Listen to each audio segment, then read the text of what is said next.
Bismillahirrahmanirrahim. Assalamualaikum warahmatullahi wabarakatuh. Perkenalkan, nama saya Taufik Hidayatullah dengan NPM 202021 Saya akan memaparkan bab 1 tentang sastra Melayu kuno. Di poin A adalah tentang definisi bahasa Melayu. Apa itu definisinya? Bahasa Melayu atau disebut juga bahasa Jawi adalah cabang rumpun bahasa yang meliputi kebanyakan pulau Nusantara.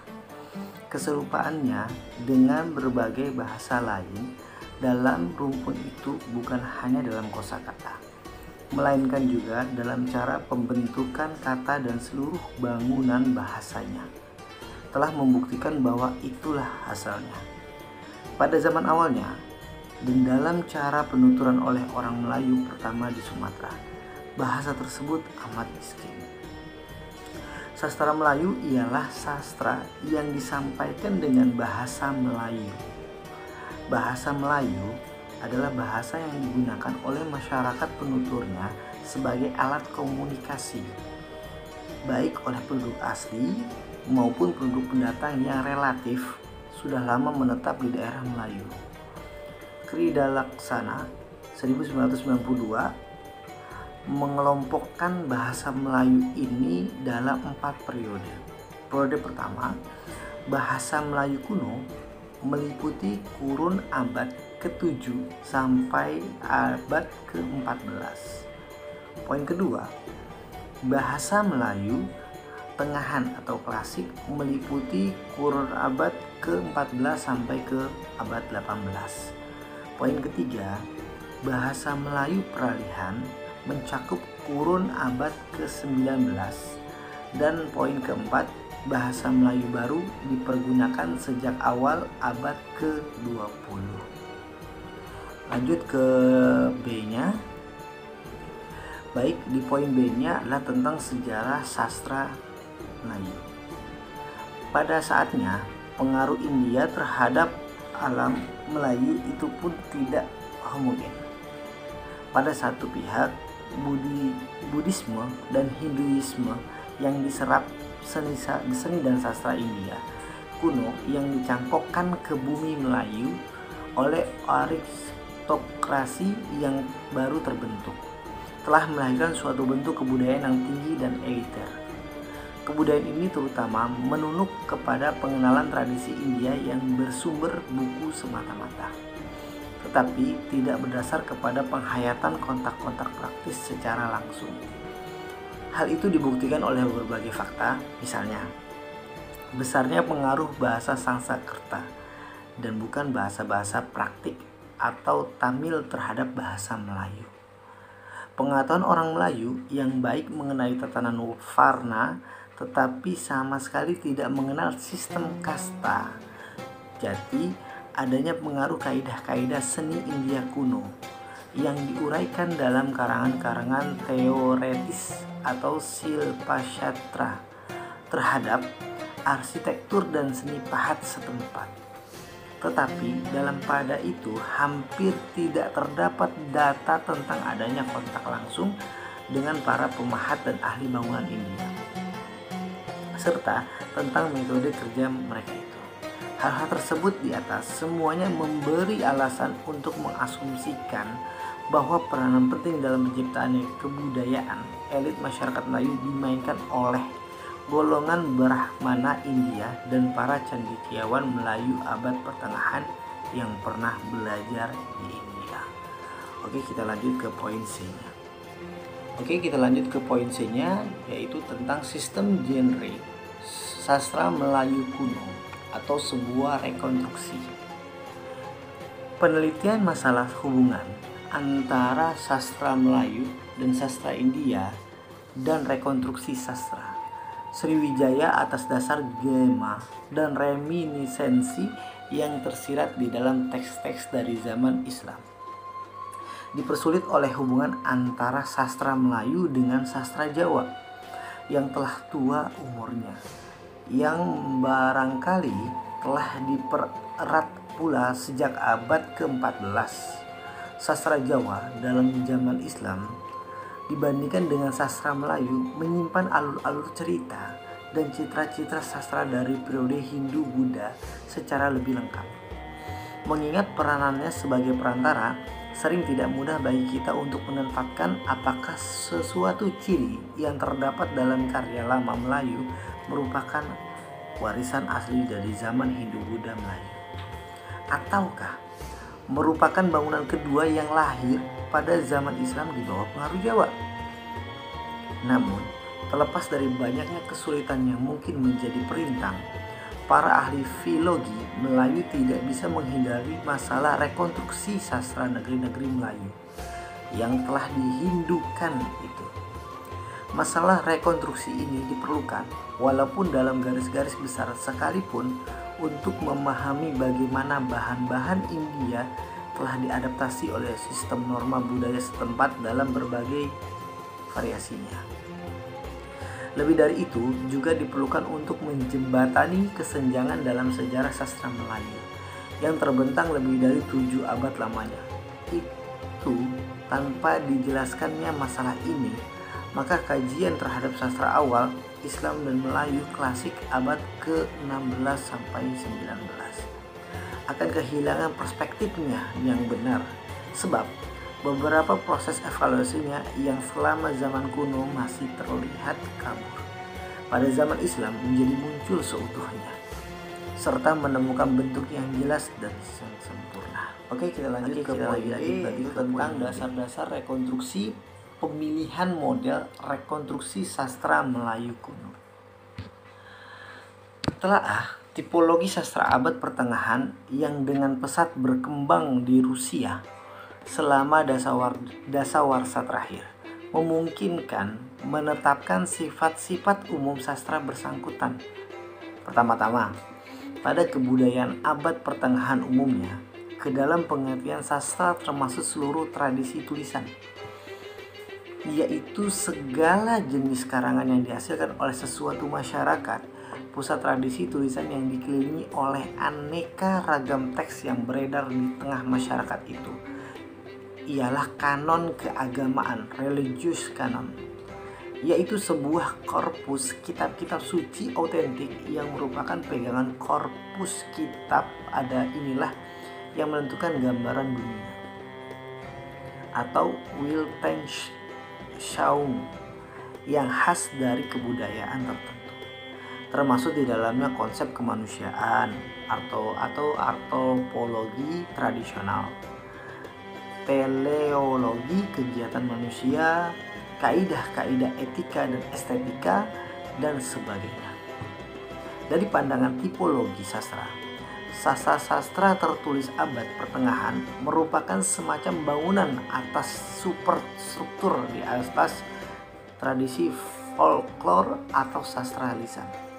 Sastra tertulis ini dalam setiap periode sejarah yang konkret saling terkait dengan folklore melalui hubungan-hubungan yang sangat rumit, yang dalam banyak hal berbeda dari hubungan-hubungan yang terjadi dalam periode-periode modern.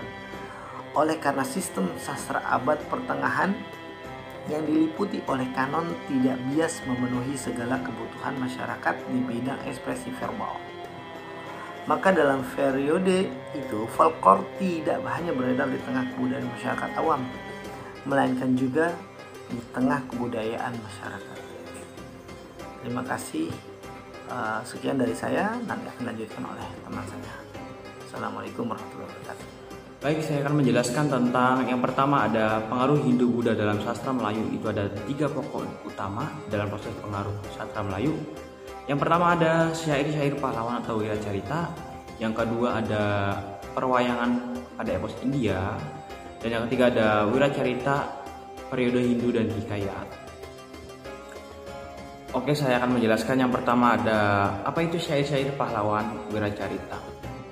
Sejak abad keempat Masehi dinasti Pahlawa, syair-syair pahlawan atau nyanyian-nyanyian kepahlawanan sambil menceritakan menceritakan sebuah perjalanan atau kisah. Yang pertama ada pemujaan kaum Brahmana.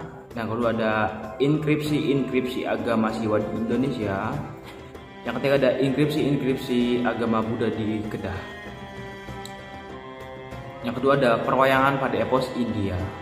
Perwayangan Melayu pada epos India pada zamannya bercerita tentang bercorak dalam pahlawan-pahlawan Hindu yang terdapat dalam Mahabharata dan Ramayana. Yang ketiga ada Wiracarita atau cerita periode Hindu Hikayat.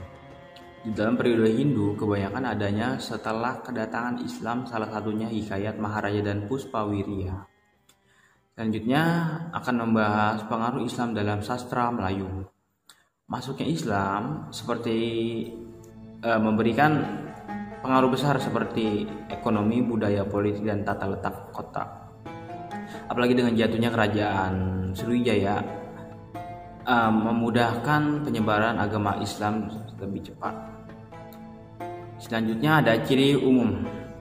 Ciri umum pada sastra Melayu klasik yang terpengaruh Islam ini pertama mayoritas saduran ataupun percampuran Arab dan Persia, biasanya yang dikerjakan oleh ulama Nusantara.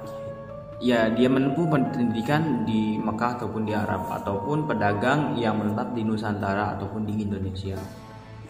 Baik, saya akan untuk mengklasifikasikan karya sastra Melayu dalam Islam di Nusantara, membaginya dalam kategori dan jenis-jenis dalam penyebarannya. Yang pertama ada Al-Quran, yang kedua ada cerita Nabi Muhammad, yang ketiga ada cerita sahabat Nabi Muhammad, yang keempat adalah cerita pahlawan Islam, yang kelima ada cerita para pedagang Islam. Baik, di sini saya akan melanjutkan materi bab 1 tentang sastra Melayu kuno. Fungsi sastra Melayu klasik digunakan oleh ulama di Nusantara menjadi media dakwah dan saluran menyampaikan pemikiran. Hamzah Fansuri, seorang tokoh tasawuf dari Siam contohnya. Ia membuat syair dalam menyebarkan pikirannya. Banyak syair-syair yang terkenal seperti syair dagang, syair perahu, syair punggu, dan lain-lain. Selain itu, sastra khususnya hikayat digunakan untuk menjadi motivasi dan pembakar semangat pada saat perang, seperti yang terjadi saat malam sebelum orang Portugis datang untuk menyerang Malaka. Ketika itu, komandan tentara datang menemui Sultan untuk meminta izin membacakan hikayat Muhammad Hanafiah pada tentara, namun raja ingin dia membawakan hikayat Amir Hamzah dan akhirnya dia membacakan keduanya malam itu juga. Kesastraan Rakyat atau kesastraan Melayu asli. Kesastraan rakyat adalah kesastraan Melayu asli yang hidup di tengah-tengah masyarakat. Cerita ini diturunkan dari orang tua kepada anaknya, nenek kepada cucunya, pencerita kepada pendengar, dan dari generasi ke generasi.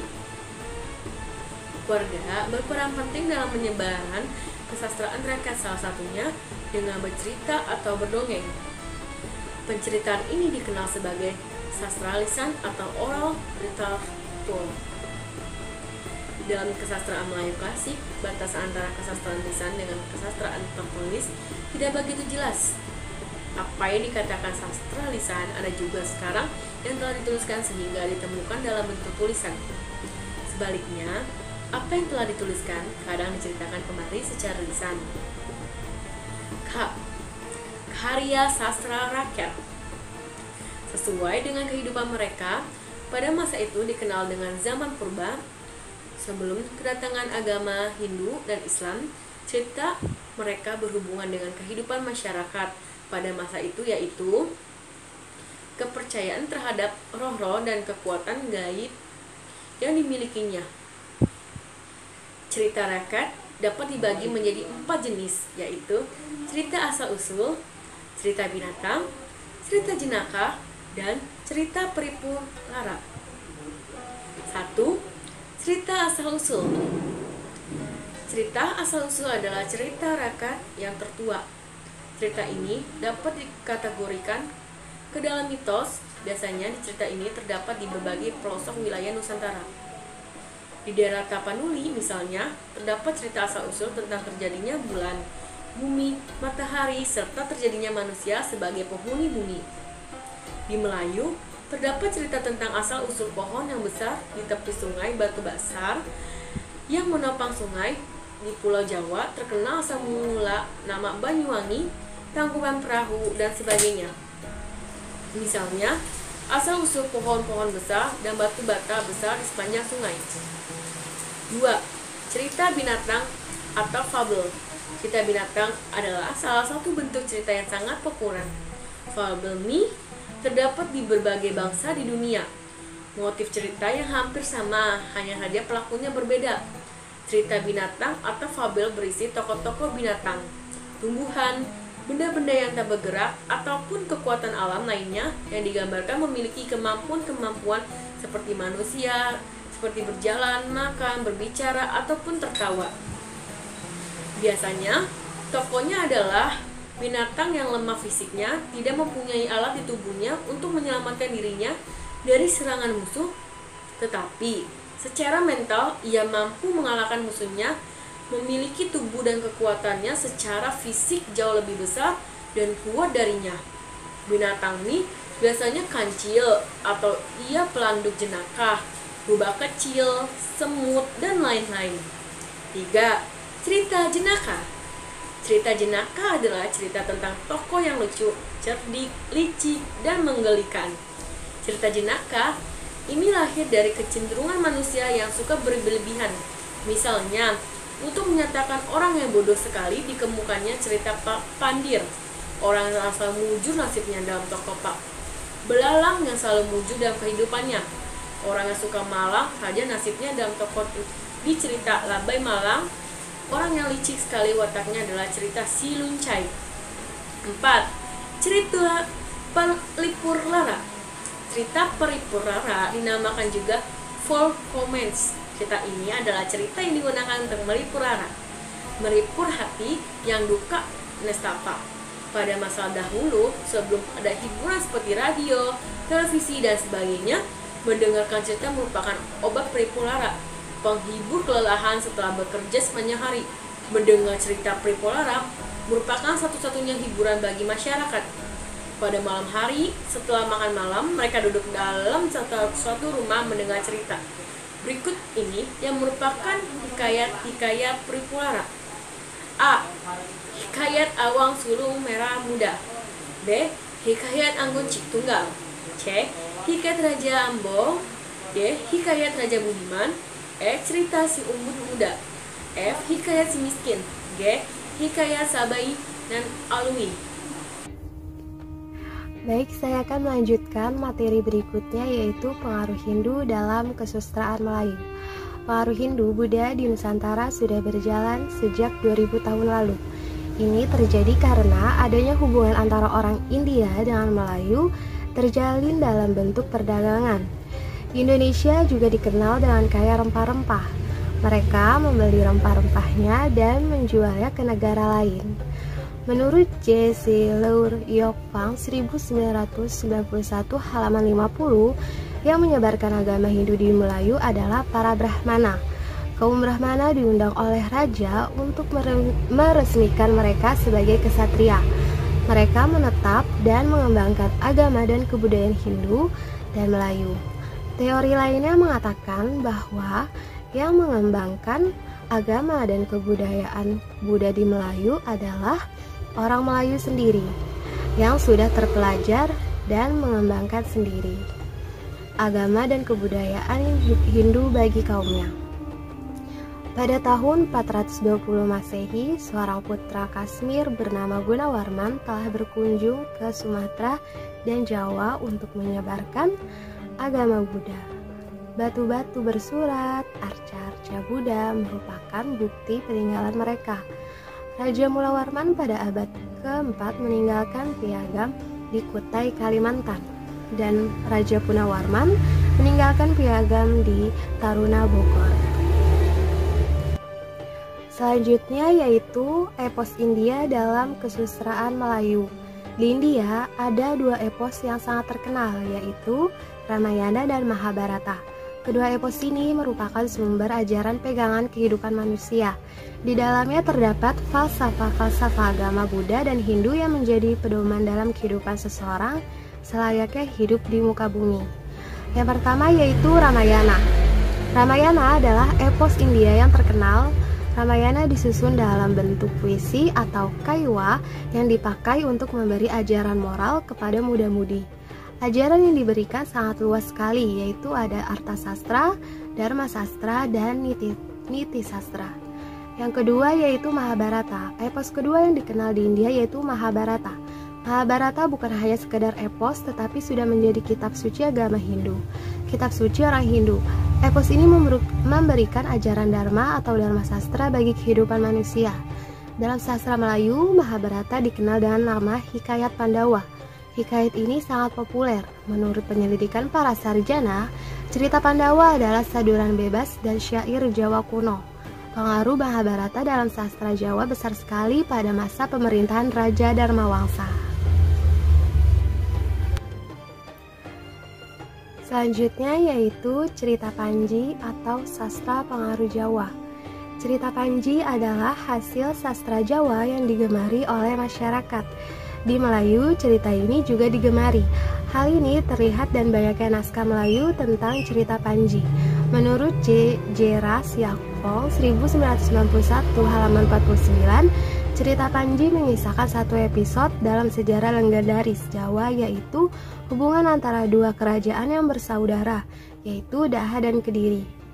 Yang pertama, kesusastraan zaman peralihan Hindu-Islam. Sastra zaman peralihan adalah sastra yang lahir dan pertemuan sastra kesusastraan. Adapun ciri-ciri sastra zaman peralihan.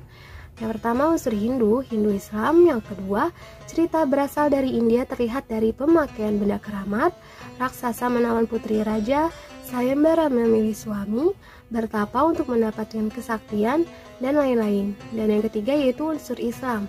Misalnya pemberian nama yang bernafaskan Islam pada judul cerita. Terdapat pada tokoh-tokoh Nabi pahlawan Islam, terdapat ajaran agama Islam di dalam cerita, kata-kata dan kalimat bahasa Arab dalam teks cerita. Yang kedua yaitu kesastraan Melayu sebelum dipengaruhi Hindu-Islam. Kesastraan asli masih terdapat di Indonesia. Salah satunya itu kesastraan suku bangsa di Toraja. Itu disebut kesastraan Bare. Ada dua orang misionaris yang menyelidiki kesastraan ini selama 20 tahun, yaitu A. Adriani dan A. C. Cruich. Kesastraan ini tidak pernah ditulis oleh bangsa Toraja sendiri. Bangsa ini hidup secara lisan atau oral tradition dan turun-menurun. Mereka tidak pernah berdiri sendiri. Kesastraan ini bersifat umum karena anggota masyarakatnya memilikinya. Kesastraan ini memiliki fungsi bagi masyarakat sebagai kesenangan dan pelajaran, dan yang terpenting adalah ritual dalam upacara keagamaan. Di kesastraan ini, pada suatu waktu ada yang tertutup, yang artinya tidak diperbolehkan mempergunakan kesastraan itu. Waktu yang hanya diperbolehkan ialah antara waktu mengetam dan untuk membuka tanah. Yang ketiga yaitu kesastraan teka-teki atau wailo. Dalam kesastraan Melayu tidak jelas antara pembagian bentuk prosa puisi. Sering keduanya dicampur dalam suatu cerita binatang, merupakan bagian penting dan populer. Kesastraan semacam ini rapat hubungannya dengan masyarakat. Berbagai cerita dalam bentuk prosa pada kesastraan Bare. Bentuk puisi dalam kesastraan Bare mempunyai sajak dan ritme yang tetap. Bersajak pada dua baris pada dua vokal yang terakhir. Ritme tiap baris terdiri dalam 8 suku kata. Sering juga terbagi atas 4 perkataan. Puisi yang terpenting adalah kayori. Bentuk ini tiap bait terdiri atas 4 baris. Yang keempatnya bersajak ritme 8 suku kata yang bertekanan. Dipergunakan untuk menyenangkan hati, mempermainkan bahasa, melahirkan perasaan, mengejek, melahirkan keadaan kehidupan sehari-hari dengan perkataan atau ungkapan yang tersembunyi. A. Boligoni itu terdiri dari 4 baris dan bersajak 2-2. Boligoni ini mempunyai 2 bagian. Bagian pertama itu memberi kenyataan dan keadaan. Bagian kedua itu terdapat kesenangan di dalam situasi. Jadi, boligoni itu merupakan bahasa mantra yang dipergunakan untuk menolak hujan. Yang B. Ohio. Keempat barisnya itu bersajak dan dipergunakan jika seseorang mengerjakan suatu pekerjaan yang berat, misalnya menarik kapal. Lalu yang C. Tenke atau Dotenzang merupakan kesastraan yang terdiri tetap. Tenke ini berupa nyanyian yang dimiliki oleh pendeta atau pawang. Biasanya digunakan dalam tradisi orang. A. Boligoni. Boligoni itu terdiri dari 4 baris dan bersajak dua-dua. Bolingoni ini mempunyai dua bagian. Bagian pertama itu memberi kenyataan dan keadaan.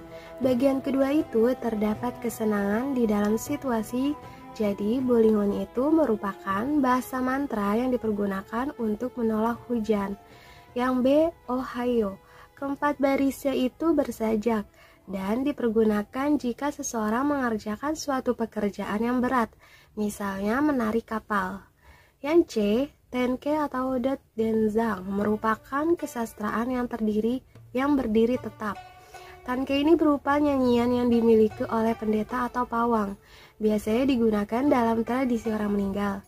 Dan yang D yaitu Wurake. Wurake ini hanya pendeta saja yang bisa membunyikan karena ini kepunyaan pendeta.